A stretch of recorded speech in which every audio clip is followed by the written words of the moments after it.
Hello नमस्कार दोस्तों, कैसे हैं आप लोग। मैं आशा करता हूं कि आप लोग बहुत अच्छे होंगे। और आज हम लोग आ गए हैं मैथ में, क्लास 10th के मैथ, बिहार बोर्ड मैथ, ठीक है, लेसन 3। और लेसन 3 का नाम है दो चर वाले रैखिक समीकरण। और देखिए बिहार बोर्ड का ये वाला मैथ है ना, ये किताब, इसी किताब से हम लोग पढ़ने जा रहे हैं। और दो चर वाले रैखिक समीकरण, आज का जो वीडियो है वो पार्ट 3 का वीडियो है। और आज हम लोग जो बात करने वाले हैं वो प्रश्नावली एक्सरसाइज 3.2 पे बात करने वाले हैं, मतलब शुरुआत से शुरू करें। तो प्रश्नावली 3.2 और प्रश्नावली देखिए ये किताब है, और इस किताब से आप लोग प्रश्नावली 3.2 खोल लेंगे। और खोलने के बाद जो है आप लोग क्वेश्चन पढ़ेंगे। यहाँ पे क्वेश्चन लिखना संभव नहीं है, और क्वेश्चन लिखना संभव नहीं है, इसलिए आप लोग अपने पास किताब रखेंगे और किताब रख करके क्वेश्चन पढ़ेंगे। तो जो इसमें पहला ही क्वेश्चन है वो कह रहा है कि निम्न समस्याओं में रैखिक समीकरणों के युग्म बनाइए और उन्हें ग्राफीय विधि से हल कीजिए। देखिए क्वेश्चन क्या कह रहा है, ग्राफीय विधि से हल करने के लिए कह रहा है। आप सभी बच्चे क्वेश्चन नंबर 1 में दो क्वेश्चन शामिल है, क्वेश्चन नंबर 1 में दो क्वेश्चन शामिल है, क्वेश्चन 1 और क्वेश्चन 2। आप लोग सभी बच्चे एक बार क्वेश्चन पढ़िए, मैं एक बार पढ़ता हूँ, आप लोग फिर पढ़ेंगे। मैं एक बार पढ़ता हूँ फिर आप लोग पढ़ेंगे। कक्षा 10th, कक्षा x लिखा हुआ है वहाँ पे, तो कक्षा x नहीं, उसको 10th पढ़ेंगे। कक्षा 10th के 10 विद्यार्थियों ने एक गणित की पहली प्रतियोगिता में भाग लिया।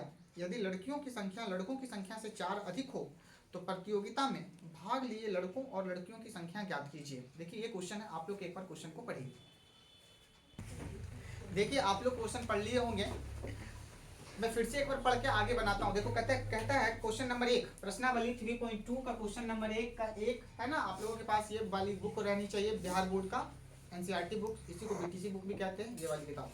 चलिए कहता है कि कक्षा 10 के 10 विद्यार्थियों ने एक गणित की पहली प्रतियोगिता में भाग लिया, और यदि लड़कियों की संख्या लड़कों की संख्या से 4 अधिक हो तो प्रतियोगिता में भाग लिए लड़कों और लड़कियों की संख्या ज्ञात कीजिए। देखिए ये क्वेश्चन कह रहा है, और देखिए क्वेश्चन क्या कह रहा है, मैं आपको समझाता हूँ। कक्षा 10th, आप लोग सभी बच्चे कक्षा 10th के हो। कक्षा 10th में कुल 10 विद्यार्थी हैं। कितने विद्यार्थी हैं? 10। इस क्वेश्चन में कह रहा है कि कक्षा 10th में पढ़ने वाले कितने विद्यार्थी हैं? 10 ही विद्यार्थी हैं। यहाँ पे 20 भी हो सकता था, 30 भी हो सकता था, 40 भी हो सकता था, लेकिन यहाँ पे कितने विद्यार्थी पढ़ रहे हैं? 10 ही विद्यार्थी पढ़ रहे हैं। और 10 विद्यार्थी किस चीज में भाग ले रहे हैं? तो मैथ, गणित की पहली प्रतियोगिता। इसका क्या मतलब है कि मैथ का टेस्ट हो रहा है। मैथ का क्या हो रहा है? टेस्ट। प्रतियोगिता का मतलब क्या होता है? परीक्षा, है ना। और परीक्षा का मतलब क्या होता है? टेस्ट, ठीक है। तो यानी मैथ के टेस्ट में, आप लोग मैथ का टेस्ट दे रहे हो, तो मैथ के टेस्ट में कितने विद्यार्थी भाग ले रहे हैं? 10 विद्यार्थी भाग ले रहे हैं, और क्लास 10th के विद्यार्थी हैं। फिर कहता है क्वेश्चन कि लड़कियों की संख्या लड़कों की संख्या से अधिक है। लड़कियों की संख्या क्या है? लड़कों की संख्या से अधिक है। कितना अधिक है? 4 अधिक है। तो इस स्थिति को जो है ग्राफीय विधि से हल कीजिए। किस विधि से हल कीजिए? ग्राफीय विधि से हल कीजिए। देखिए मैं अभी आप लोगों को ग्राफ नहीं पढ़ा रहा हूँ, ग्राफ का एक अलग से वीडियो बनेगा आप लोगों के लिए, है ना, तो उसको मैं अलग से आप लोगों को बताऊंगा ग्राफ। अभी मैं समीकरण यहाँ पे निकाल के दिखाता हूँ, क्योंकि चूंकि हम लोग पढ़ क्या रहे हैं, हम लोग पढ़ रहे हैं दो चर वाले रैखिक समीकरण। क्या पढ़ रहे हैं? चैप्टर का नाम क्या है? चैप्टर का नाम है दो चर वाले रैखिक समीकरण, इसीलिए इसमें हमेशा दो चर माना जाएगा। चर किसे कहते हैं? ए से लेकर जेड तक को। और चर हमेशा इसमें हम लोग क्या मानेंगे? एक्स वाई के टर्म में। किसको मानेंगे? एक्स वाई के टर्म में हम लोग हमेशा चर को मानेंगे, चर को, ठीक है। तो देखिए यहाँ पे आपसे लास्ट में क्या बोला है? आपसे लास्ट में बोला है कि लड़कों की संख्या और लड़कियों की संख्या ज्ञात कीजिए। देखो बाबू, लड़कों की संख्या मांगा जा रहा है आपसे और लड़कियों की संख्या मांगा जा रहा है, तो आप यहाँ कैसे इसको हल करेंगे? तो देखो कि मांगा क्या जा रहा है, लास्ट में क्वेश्चन पढ़ो, मांगा क्या जा रहा है? लड़कों की संख्या, पता नहीं लड़कों की संख्या कितनी है। मांगा जा रहा है लड़कियों की संख्या, पता नहीं लड़कियों की संख्या कितनी है। लेकिन एक चीज पता है कि लड़कियों की संख्या लड़कों की संख्या से कितना ज्यादा है? 4 ज्यादा है, ठीक है। तो पूरा क्वेश्चन को पढ़ने के बाद जो है आप लोग कैसे इसको बनाओगे वो मैं आप लोगों को बताता हूँ। तो इसको बनाने के लिए सबसे पहले किसी भी क्वेश्चन का लास्ट में देखो कि लास्ट में क्या कह रहा है, क्या निकालने के लिए कह रहा है। लास्ट में जब क्वेश्चन पढ़ने के बाद लास्ट में क्वेश्चन क्या कह रहा है कि आप लड़कों की संख्या बताइए, और क्या बताइए? लड़कियों की संख्या बताइए। तो जो बोला जा रहा है उसी को मान लो, वैसे ही जैसे क्या बोला जा रहा है बताओ। यहाँ पे हम लोग लिखेंगे, यहाँ पे सबसे पहले लिखेंगे माना, क्योंकि आप लोगों को मानना होगा, दो चर वाले रैखिक समीकरण में मानना होगा। माना, क्या माना? आप लोग पहले मान लो कि पहले लड़का बोला है, तो पहले क्या लिखेंगे? लड़कों की संख्या। आपको लड़का और लड़कियों की संख्या निकालना है, तो हमको पता नहीं लड़का की संख्या क्या है और लड़कियों की संख्या क्या है, तो हम लोग मान लेंगे। और हमेशा देखो दो चर बोला है तो हम लोग हमेशा चर में मानेंगे। तो माना लड़कों की संख्या कितना? x। कितना बाबू? x। और फिर हम लोग मान लेंगे लड़कियों लड़कियों की संख्या कितनी है? x+4। लड़कियों की संख्या कितनी मान लेंगे हम लोग? y मान लेंगे। क्या मान लेंगे? यहाँ दो चर मानना है। वैसे भी हो सकता है हम लोग दो चर मानेंगे। क्या मानेंगे? दो चर। एक चर x हो गया और दूसरा चर क्या मान लेंगे? y। क्या मान लेंगे? y। तो दो चर मान लेंगे, एक चर x और दूसरा चर y। इस तरह से लड़कों की संख्या x, लड़कियों की संख्या y। अब देखो, इतना करने के बाद आप लोग आ जाओ प्रश्न में। यहाँ पे लिखेंगे हम लोग प्रश्न से। कहाँ से? प्रश्न से। तो प्रश्न क्या कह रहा है? याद रखना, प्रश्न क्या कह रहा है? प्रश्न दो बार बात कहेगी। एक देखो, पहली बार में वो क्या कह रहा है कि कक्षा 10 में कुल कितने विद्यार्थी हैं? कक्षा 10 में कुल कितने विद्यार्थी हैं? बताओ। 10 विद्यार्थी हैं। तो यहाँ क्या लिखेंगे कि कक्षा 10 में कुल विद्यार्थियों की संख्या कितनी है? 10 है। समझने का प्रयास करना मेरे प्यारे बच्चों। क्वेश्चन क्या कह रहा है? प्रश्न पहली बार क्या कह रहा है? प्रश्न कह रहा है कि कक्षा 10 में कुल विद्यार्थियों की संख्या कितनी है? 10 है। इसका मतलब है कि अगर विद्यार्थी है कक्षा में तो विद्यार्थी में कौन हो सकता है? या तो लड़का या तो लड़की। और लड़का और लड़की दोनों कक्षा में बैठा हुआ है। तो लड़का कितना बैठा हुआ है? आप बोलोगे हमको पता नहीं, लेकिन आपको पता नहीं, लेकिन आप लोग मान के रखे हैं कि लड़का कितना है। देखो, लड़कों की संख्या कितनी है? x। और लड़कियों की संख्या कितनी है? y। तो बाबू कक्षा 10 में कुल विद्यार्थी कितने हैं? 10। जिनमें से लड़का कितना है? लड़कों की संख्या कितनी है? और लड़कियों की संख्या कितनी है? लड़कों की संख्या x है और लड़कियों की संख्या। लेकिन जब ये दोनों संख्या को हम लोग जोड़ देते हैं, क्या कर देते हैं? जोड़ देते हैं। लड़कों की संख्या और लड़कियों की संख्या जब जोड़ देते हैं तो हमें किसके बराबर मिलता है? 10 के बराबर। मतलब 10 ही विद्यार्थी हैं। कितने विद्यार्थी हैं? 10 ही विद्यार्थी हैं, जिनमें से लड़कों की संख्या x है और लड़कियों की संख्या। तो जब आप x और y को जोड़ोगे तो आपको क्या मिलेगा? x + y = 10। देखो, इसी को बोलते हैं समीकरण नंबर 1। समीकरण कब बनता है? तो जब x y रहे और बराबर के इस पार उस पार कुछ रहे, तभी इसको हम क्या बोल देंगे? बताओ, समीकरण। और समीकरण को ऐसे दिखाते हैं, ऐसे थोड़ा सा लाइन खींचो और एक दे दो। इसको क्या बोलेंगे? समीकरण नंबर 1। क्या बोलेंगे? फिर पुनः फिर देखिए पुनः क्या कह रहा है क्वेश्चन। फिर से पढ़िए। पुनः कह रहा है, दो बार क्वेश्चन को पढ़ना है। प्रश्न क्या कह रहा है? प्रश्न पहली बार में कहा था कि कक्षा 10 में कुल विद्यार्थियों की संख्या कितनी है? 10। दूसरे बार में क्या कह रहा है? दूसरे बार में क्वेश्चन क्या कह रहा है? बताओ। लड़कियों की संख्या लड़कों की संख्या से कितना अधिक है? देखिएगा, सभी बच्चे गौर कीजिएगा। क्वेश्चन कह रहा है कि लड़कियों, ठीक है जी, लड़कियों की संख्या, ठीक है, लड़कियों की संख्या लड़कों की संख्या से कितना अधिक है? 4 अधिक है। अब समझने का प्रयास कीजिए। कक्षा में जितना लड़का बैठा है उससे 4 अधिक कौन बैठी है? लड़की। सपोज कर लो, अगर अभी मैं मान लो कि कक्षा 10 में 10 विद्यार्थी नहीं है। सपोज करो कि एक कक्षा में 5 लड़का बैठा, तो लड़की कितना रहेगी? देखो, लड़कियों की संख्या लड़कों की संख्या से 4 अधिक है। अगर लड़का 1 बैठा है तो लड़की कितनी बैठेगी? 5। लड़कों की संख्या मान लो 1 है, लड़का की संख्या 1 है, तो लड़कियों की संख्या लड़कों की संख्या से कितना ज्यादा है? 4 ज्यादा है। तो 1 में 4 क्या कर देंगे? जोड़ देंगे। क्या निकलेगा? 5 लड़की बैठी। अगर एक कक्षा में 2 लड़के हैं, 2 लड़के, तो लड़कियां कितनी रहेगी? 6। लड़कियां 4 अधिक हैं। कितना अधिक है? बताओ। 4 अधिक। अगर एक कक्षा में 3 लड़के हैं, 3, तो लड़कियों की संख्या कितनी है? 7। अगर एक कक्षा में 4 लड़के हैं, 4, तो लड़कियों की संख्या कितनी? 8। बात समझ में आ रही है? तो इस प्रकार से लड़कियां ज्यादा हैं और लड़के क्या हैं? कम है। बाबू, तो एक काम करो, एक तरफ देखो, लड़कों की संख्या कितनी है? x। और लड़कियों की संख्या कितनी है? लड़कियों की संख्या कितनी है? बताओ। और लड़कों की संख्या कितनी है? यही है। क्या लड़की और लड़का अभी बराबर है कक्षा में? क्या मैं ये दोनों को बराबर दिखा सकता हूँ क्या? समझने का प्रयास करो। यहाँ पर भी हम एक समीकरण तैयार करेंगे। हम सभी मिलकर एक समीकरण तैयार करेंगे। लड़कियों की संख्या y है, ठीक है। लड़कों की संख्या देख लो, लड़कों की संख्या कितनी है? x। और लड़कियों की संख्या कितनी है? क्या दोनों आपस में बराबर है कक्षा में? क्वेश्चन कह रहा है बराबर नहीं है। क्योंकि लड़कियां ज्यादा हैं। कितना ज्यादा है, मतलब कितनी ज्यादा है लड़कियां, 4 ज्यादा है। तो बाबू दोनों बराबर कब होगा, एक कक्षा में 4 लड़की ज्यादा है लड़कों की तुलना में, तो दोनों हमको दोनों को बराबर करना है, क्योंकि समीकरण बना रहे हैं तो समीकरण में हमेशा बराबर होगा, और बराबर करने के लिए हमको बैलेंस करना पड़ेगा लड़कों और लड़कियों की संख्या को। क्या करेंगे, अगर लड़की 4 ज्यादा है तो कक्षा में बराबर करने के लिए हमें क्या करना पड़ेगा, या तो 4 लड़की को उठा के क्या कर दो, बाहर क्या कर दो। लड़कियां कितना अधिक है बताओ, लड़कियां कितनी अधिक हैं, 4, और लड़के 4 कम हैं, दोनों बराबर नहीं है। लेकिन अगर आपको बोल दिया जाए कि दोनों को बराबर करने के लिए आप क्या करोगे, तो आप क्या कहोगे कि लड़कियों को उठा करके क्या कर दीजिए, बाहर, और जा बोलिए कि तुम कक्षा में तभी आओगी जब तुम 4 लड़के को लेकर आओगे, ऐसे समझो, है ना। तो क्या है कि अगर हमें दोनों समीकरण को बराबर करना है तो हमें क्या करना होगा, या तो लड़कियों की संख्या, ये लड़कियों की संख्या, लड़कियों की संख्या में 4 क्या कर देंगे, माइनस कर देंगे। क्या कर देंगे, 4 माइनस कर देंगे, तब लड़कों की संख्या और लड़कियों की संख्या आपस में क्या हो जाएगी, बराबर। और नहीं तो हम लड़कों की संख्या में क्या कर देंगे, लड़कों की संख्या कितनी है, x, और लड़कों की संख्या कम है लड़कियों की तुलना में, कितना कम है, 4 कम है। देखो लड़कियों की संख्या लड़कों की संख्या से 4 अधिक है, अधिक कौन है, लड़की, और कम कौन है, तो लड़की और लड़का भी बराबर नहीं है कक्षा में, तो दोनों को बराबर करने के लिए हमको क्या करना होगा।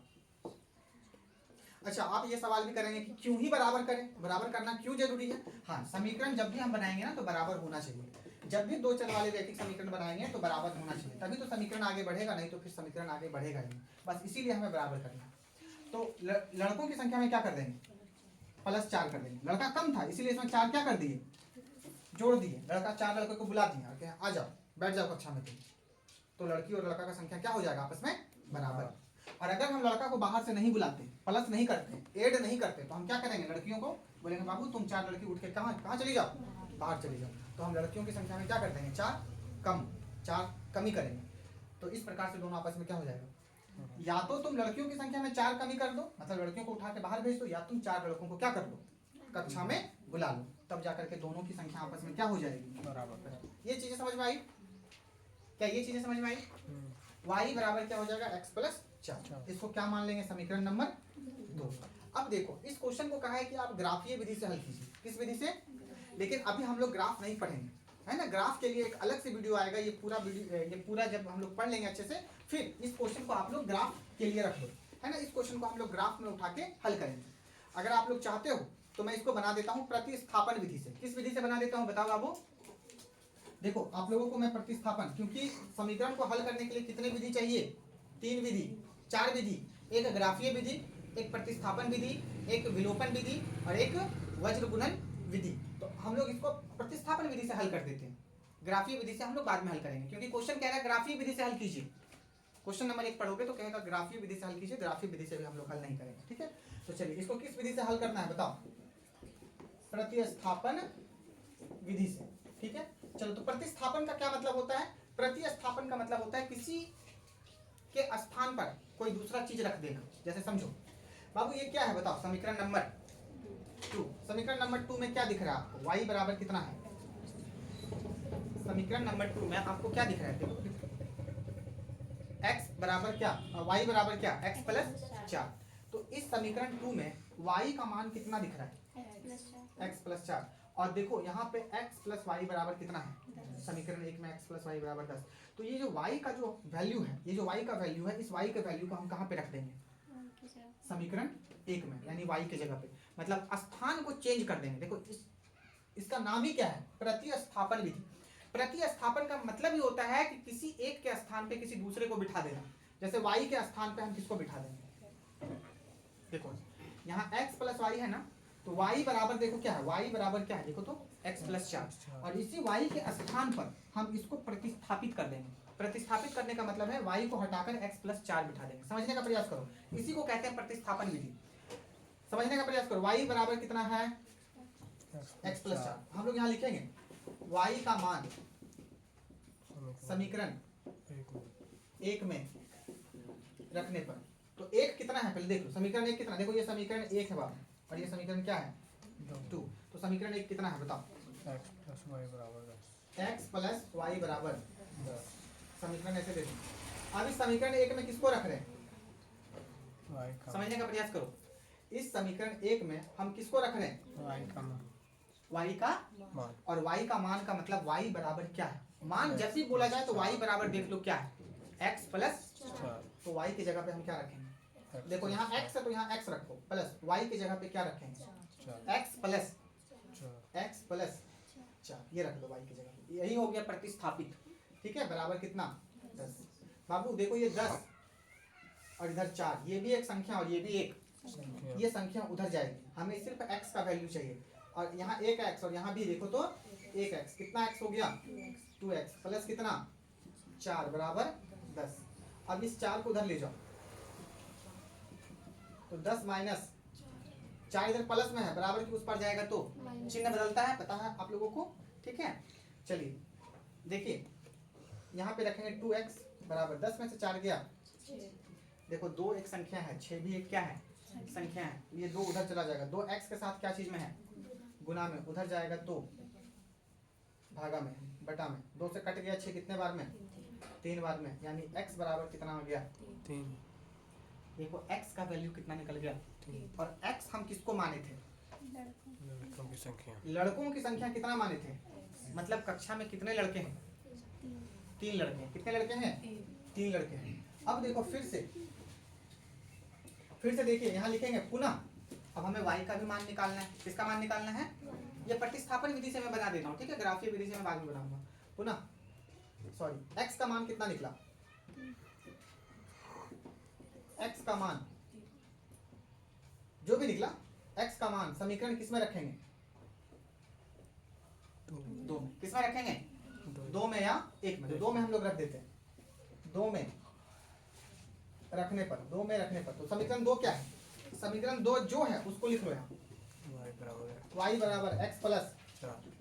चलो x का वैल्यू कितना है, देखो x का ही मान रखना है इसमें, तो x का वैल्यू 3 और प्लस 4 कितना हो गया, y का मान कितना निकल गया, लड़कियों की संख्या कितनी हो गई, देखो लड़का कितना है 3 और लड़की कितना हो गई, लड़की कितना ज्यादा हो गई, लड़कों से कितना ज्यादा हो गई, देखो 4 अधिक। अब दोनों को जोड़ दो, लड़की कितना है 7 और लड़के कितने हैं 3, 7 और 3 कितना होता है, देखो कक्षा 10 में कुल कितने विद्यार्थी थे 10। तो इस प्रकार से ये हमारा बन गया है ना। यहाँ पे हम क्या लिखेंगे, अतः लड़कों की संख्या कितनी है, लड़कों की संख्या बराबर 3 है और लड़कियां कितनी हैं, लड़कियां बताओ बाबू, लड़कियों की संख्या कितनी है, तो लड़कियों की संख्या कितनी हो जाएगी बताओ, लड़कों की संख्या 3 क्यों, क्योंकि लड़कों की संख्या x माने तो x कितना निकला 3 और लड़कियों की संख्या कितना माने हैं y, और y कितना निकला है 7। और इस प्रकार से तुम्हारा आंसर आ गया। अब देखो तुम संतुष्ट कर लो इसको, देखो लड़कों की संख्या लड़कियों की, देखो लड़कियों की संख्या 7 है, लड़कों की संख्या 3 है, मतलब लड़कियां कितना ज्यादा है लड़कों से 4 ज्यादा है। देखो यहाँ पे क्वेश्चन ही कह रहा है 4 ज्यादा है। फिर देखो दोनों को जोड़ दो, लड़का और लड़की को जोड़ दो, कितना हो जाएगा, लड़का और लड़की को जोड़ोगे तो कितना हो जाएंगे बताओ 10। देखो यहाँ पे कक्षा 10 में कुल कितने विद्यार्थी थे 10। इस प्रकार से तुम्हारा क्वेश्चन क्या हो गया, बन गया। क्या कुछ समझ में आया तुम लोगों को, कुछ समझ में आया, तो इस प्रकार से तुम्हारा क्वेश्चन बनेगा। चलो अगले क्वेश्चन की ओर बढ़ते हैं, देखिए देखिए क्वेश्चन नंबर 2, इसमें प्रश्नावली 3.2 में क्वेश्चन नंबर 1 का क्वेश्चन नंबर 2 अभी हम लोग पढ़ेंगे। देखिए कहता है कि 5 पेंसिल और 7 कलमों का कुल मूल्य कितना है, 5 पेंसिल और 7 कलमों का कुल मूल्य कितना है 50 रुपया है, जबकि 7 पेंसिल और 5 कलमों का कुल मूल्य कितना है 46 रुपया है। देखो दो कंडीशन बनेगा हमेशा क्वेश्चन में, हम लोग पढ़ क्या रहे, 2 चर वाले रैखिक समीकरण, और इसमें हमेशा 2 कंडीशन बनेगा, ठीक है। चलिए तो एक पेंसिल का मूल्य और एक कलम का मूल्य ज्ञात कीजिए, एक पेंसिल का मूल्य और एक कलम का मूल्य ज्ञात कीजिए। देखिए मैं क्वेश्चन को फिर से एक बार पढ़ता हूँ। क्वेश्चन कह रहा है 5 पेंसिल है और 7 कलम है, हम 5 पेंसिल खरीदे और 7 कलम खरीदे तो हमको कुल कितना पैसा देना पड़ा, 50 रुपया देना पड़ा। कितना देना पड़ा 50 रुपया। फिर कहता है कि अब की बार हम 7 पेंसिल खरीद लिए और क्या खरीद लिए 5 पेंसिल खरीद लिए, तो हमको कितना देना पड़ा 46 रुपया देना पड़ा। तो बताइए, आपको बताना है कि एक पेंसिल का मूल्य और एक कलम का मूल्य क्या होगा। देखो बाबू, मैंने आप लोगों को पिछले कक्षा में बताया था, क्या बताया था कि जिस चीज को हम गिन सकते हैं, जिस चीज को हम माप सकते हैं, जिस चीज को हम तोल सकते हैं, केजी में, लीटर में, और जिस चीज को हम काउंट कर सकते हैं उसमें हमेशा किसको मानते हैं, एक को मानते हैं। किसको मानते हैं, एक को। तो यहाँ पेंसिल और कलम को गिना जा सकता है।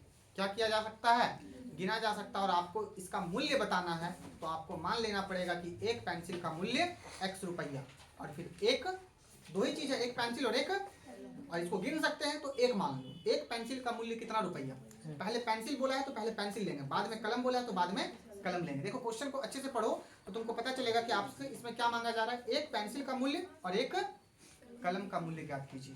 तो इस तरह के क्वेश्चन में आप क्या करेंगे, माना, क्या माना, एक पेंसिल का मूल्य कितना मान लोगे बाबू, x रुपया, और एक कलम का मूल्य कितना मान लोगे आप लोग। चलिए, इतना करने के बाद प्रश्न क्या कहता है, प्रश्न से या प्रश्नानुसार या अकॉर्डिंग टू क्वेश्चन। अब प्रश्न क्या कहता है, क्वेश्चन क्या कह रहा है, क्वेश्चन कह रहा है कि 5 पेंसिल है और 7 कलम है, यही है। 5 पेंसिल और 7 कलमों का कुल मूल्य कितना है, 50 रुपये। देखो यहाँ क्वेश्चन क्या कह रहा है, चूंकि 5 पेंसिल, या ऐसे हम लिख सकते हैं 5 पेंसिल और 7 कलमों का कुल मूल्य कितना है, 50 रुपया। अब इसी से एक समीकरण तैयार होगा। सपोज करो कि एक पेंसिल का मूल्य 2 रुपया रहता तो 5 पेंसिल का मूल्य कितना हो जाता, 10 रुपये। कितना हो जाता, सपोज करो एक पेंसिल का मूल्य 5 रुपया रहता तो 5 पेंसिल का मूल्य कितना हो जाता, 25 रुपया। क्या कर रहे हो आप लोग, गुना। क्या कर रहे हो, किससे गुना कर रहे हो, एक पेंसिल का जो मूल्य है उससे और जितना पेंसिल को खरीदे हो उसकी संख्या से क्या कर दे रहे हो, गुना। अगर एक पेंसिल का मूल्य, पेंसिल लिखने वाला पेंसिल मान लो 6 रुपया रहता है, एक पेंसिल का कीमत 6 रुपया, तो आप दुकान जाते हो और कहते हैं कि हमें 5 पेंसिल दीजिए, तो 5 पेंसिल का कीमत आप कितना देते, 30 रुपया। 6 को 5 से क्या कर देते, गुना। तो याद रखना जब भी इस तरह का क्वेश्चन आ जाए तो गुना होता है। एक पेंसिल का मूल्य x है तो 5 पेंसिल का मूल्य बताओ, इसलिए 5 पेंसिल का मूल्य कितना, 5x।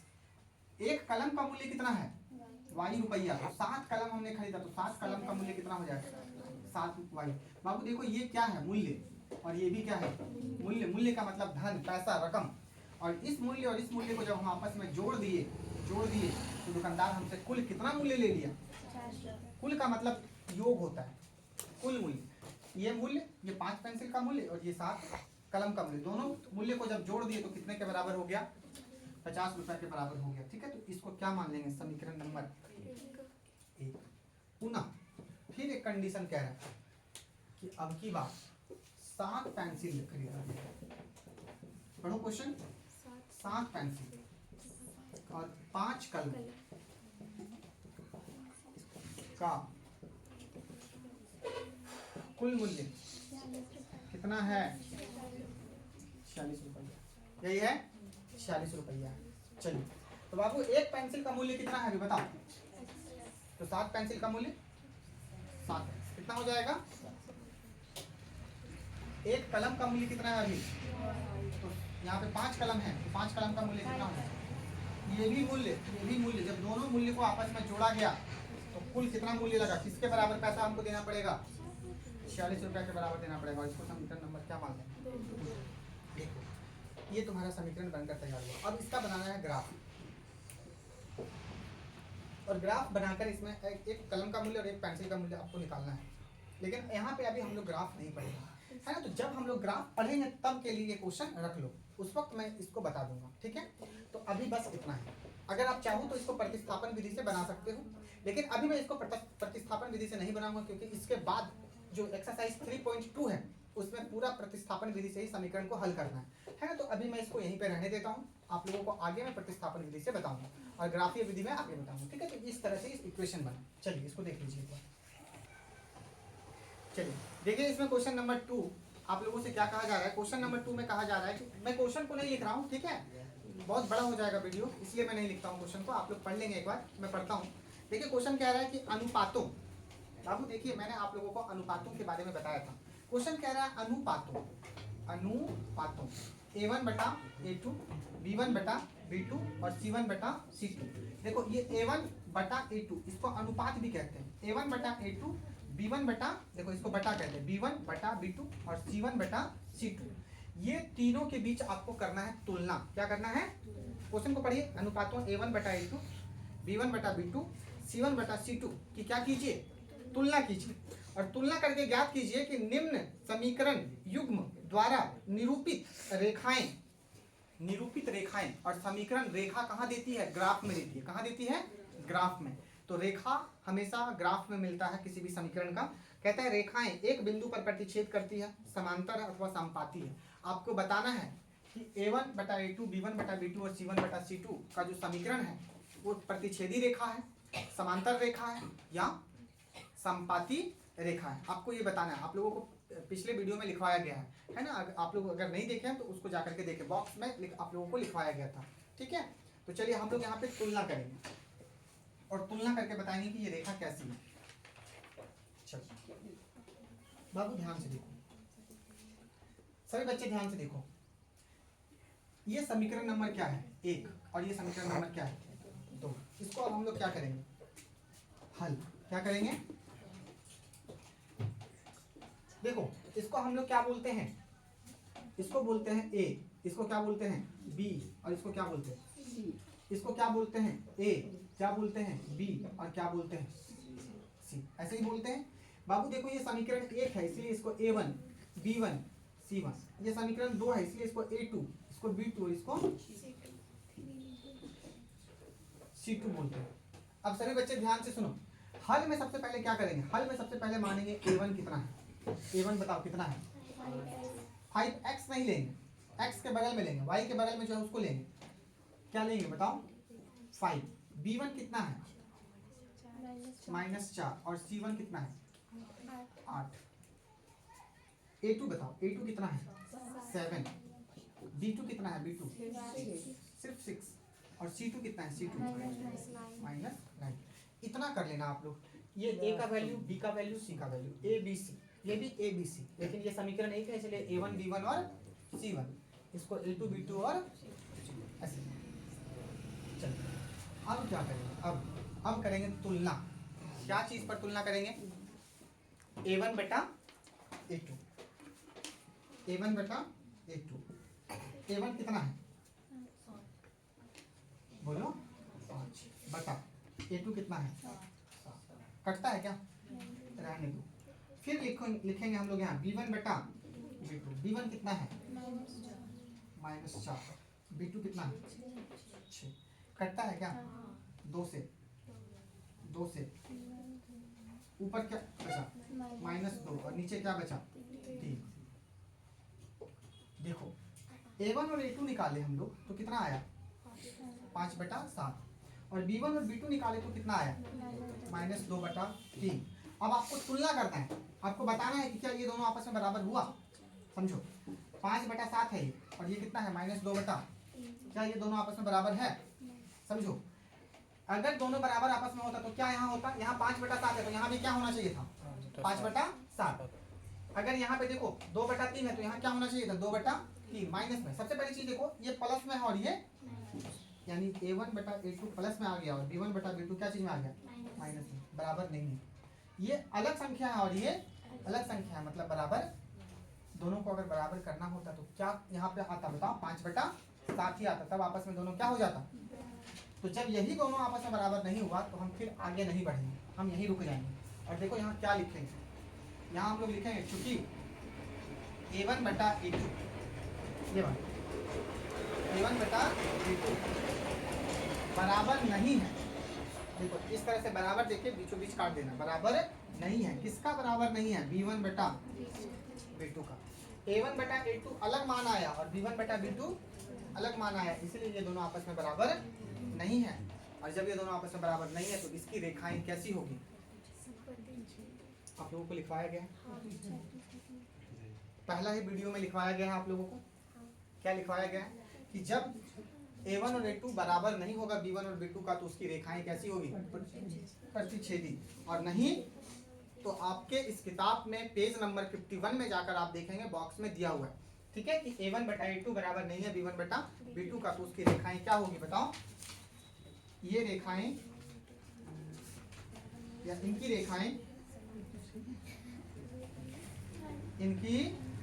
कैसी होंगी? प्रतिच्छेदी होंगी। कैसी होंगी बताओ? प्रतिच्छेदी होंगी।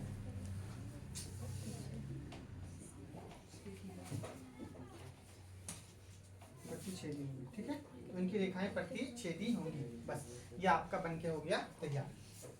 क्या समझ में कुछ आया? चलिए, तो इसमें आप क्वेश्चन नंबर 2 हम लोग देखते हैं।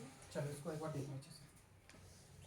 देखिए मेरे प्यारे बच्चों, क्वेश्चन नंबर 2 का 2 है। इसको फिर उसी तरह से तुलना करना है। क्या करना है?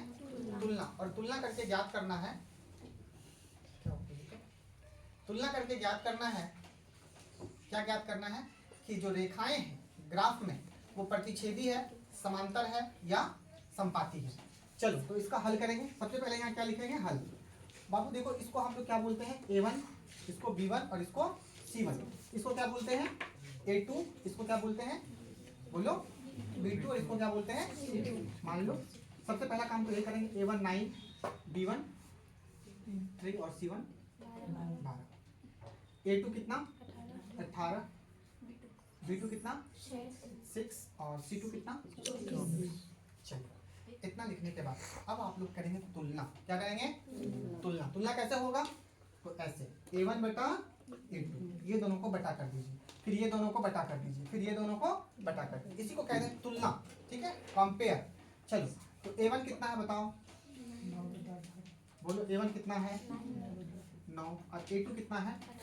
18। 9 से एक बार में कट गया, 9 से दो बार में कट गया, 9 दूनी 18। कितना आ गया? 1 बटा। ठीक है जी। अब क्या लिखेंगे? B1 बटा B2। B1 कितना है? बोलो। B1 है 3 लिखेंगे और B2 कितना है? 6। कटता है ऊपर नीचे। 3 से एक बार में, 3 से दो बार में। कितना आ गया? क्या देखने को मिल रहा है? देखने को ये मिल रहा है, ध्यान से देखना, ये वाला 1 बटा 2 आया, ये वाला भी कितना आया? 1 बटा 2 आया। तो जब ये दोनों बराबर हो गया तो आगे बढ़ेंगे और क्या निकालेंगे? C1 बटा C2। क्या निकालेंगे? C1 बटा। क्यों निकालेंगे वो? क्योंकि ये दोनों क्या हो गया? बराबर। अगला भी निकाल के देखेंगे। अगर यही दोनों बराबर ना हो तो फिर C1 और C2 निकालने की जरूरत नहीं। जब ये दोनों बराबर हो गया तो आगे निकालेंगे C1 और C2। तो C1 कितना है? 12 और C2 कितना है? कटता है। 12 कम 12, 12 दूनी कितना आ गया? क्या देखने को मिल रहा है बताओ? 1 बटा 2, 1 बटा 2, 1 बटा 2 है ना। 1/2, 1/2, 1/2। तीनों में A1 A2 B1 B2 और C1 C2 ये तीनों आपस में क्या हो गया? बराबर हो गया। क्या हो गया? यहाँ लिखेंगे चूंकि A1 बटा A2 बराबर है B1 बटा B2 का, फिर बराबर है क्या? C1 बटा किसके बराबर है? A1 बटा A2 किसके बराबर है? 1 बटा 2। B1 बटा B2 किसके बराबर है? 1 बटा 2। और C1 बटा C2 किसके बराबर है? यानी तीनों आपस में क्या हो गया? और जब तीनों आपस में बराबर हो जाए तो इनकी रेखाएं कैसी होती है? लिखवाया गया है, जब तीनों आपस में बराबर हो जाए तो इनकी रेखाएं कैसी होंगी? समपाती होंगी। ठीक है, तो एक बार ये देखिए। चलिए क्वेश्चन नंबर 2 का तीसरा क्वेश्चन है और इसको भी वैसे ही जांच करना है हम लोगों को। अनुपातों की तुलना करनी है और तुलना करके बतानी है कि इसकी जो रेखाएं होंगी वो प्रतिच्छेदी होंगी, समांतर होंगी या संपाती होंगी। ठीक है, तो चलिए हम लोग यहाँ पे हल करेंगे। हल सबसे पहले आप लोग क्या मानोगे? A1, अच्छा ये समीकरण 1 है और ये समीकरण 2 है। ठीक है, तो A1 B1 C1 A B C का वैल्यू होता है, फिर A2 B2 और C2। चलिए A1 कितना? 6, B1 कितना? -3, यहाँ कॉमा लगाना है, और C1 कितना? अच्छा A2 कितना? 2, B2 कितना? -1 और C2 कितना? देखो बाबू A B C जो हम लोग मान रहे हैं ना, ये तभी मानना जब बराबर के उस पार क्या हो? 0। और अगर ना हो बराबर के उस पार जीरो तो उस पार जीरो लाना है हम लोगों को। ठीक है, चलो अब हम लोग तुलना करो A1 बटा A2। A1 कितना है, A2 कितना है, 2 से कितने बार में, 2 से कितना आ गया A2। अच्छा A1 A2 निकल गया। B1 कितना है, -3। B2 कितना है, अच्छा यहाँ -1 कैसे आया, देखो B2 के जगह पे क्या है y, तो y के बगल में क्या रहेगा 1, तो -1 ले लीजिए। माइनस माइनस क्या बचा, क्या दिख रहा है, ये वाला और ये वाला आपस में क्या हो गया बराबर, यहाँ लिखेगा। तो अब हम लोग क्या लेंगे C1 बटा C2। C1 कितना है, C1 10 है और C2 कितना है, C1 कितना है, C1 10 है, C2 कितना है, C2 9। देखो ये कटता है क्या, क्या 10 बटा 9 इसके बराबर आया, नहीं आया। मतलब ये और ये बराबर है लेकिन ये बराबर, इसको कैसे लिखेंगे, इसको कैसे लिखेंगे, चूंकि A1 और A2 बराबर है इसके B1 बटा इतना सारा ऑब्जेक्टिव सिर्फ इसी से हल होगा तुम लोगों का। ऑब्जेक्टिव जब तुम लोग बनाओगे तो ये ऑब्जेक्टिव तुम लोगों का हल होगा इससे बहुत सारा, है ना, और एग्जाम में अच्छा मार्क्स लाओगे तुम लोग। बराबर नहीं है कौन, C1 बटा, ये और ये बराबर हो गया लेकिन ये बराबर, क्या करेंगे, इस तरह का जब हमको इक्वेशन मिलता है, आप लोगों को बताए थे समांतर रेखाएं, कैसी रेखाएं, समांतर। तो इनकी रेखाएं कैसी होंगी, मतलब इस समीकरण की रेखाएं कैसी होंगी, इनकी रेखाएं कैसी होंगी, समांतर होंगी, या इनकी रेखाएं समांतर रेखाएं होंगी। और ये बन गया, तो इसको आप अच्छे से एक बार नोट कर लेना, ठीक है। कैसा लगा वीडियो आप लोगों को, आप लोग कमेंट करके जरूर बताएं। आज बस इतना ही, समय हो चुका है और अब जो है क्वेश्चन नंबर 3 से लेकर हम लोग अब आगे कल के वीडियो में चर्चा करेंगे, ठीक है। तब तक के लिए बहुत बहुत धन्यवाद। अगर आप मेरे चैनल पे नए हैं तो चैनल से जुड़िए और चैनल को सब्सक्राइब कर लीजिए, इसे बेल आइकन वगैरह को दबा करके इसको और आगे बढ़ा दीजिए। चलिए बहुत बहुत धन्यवाद।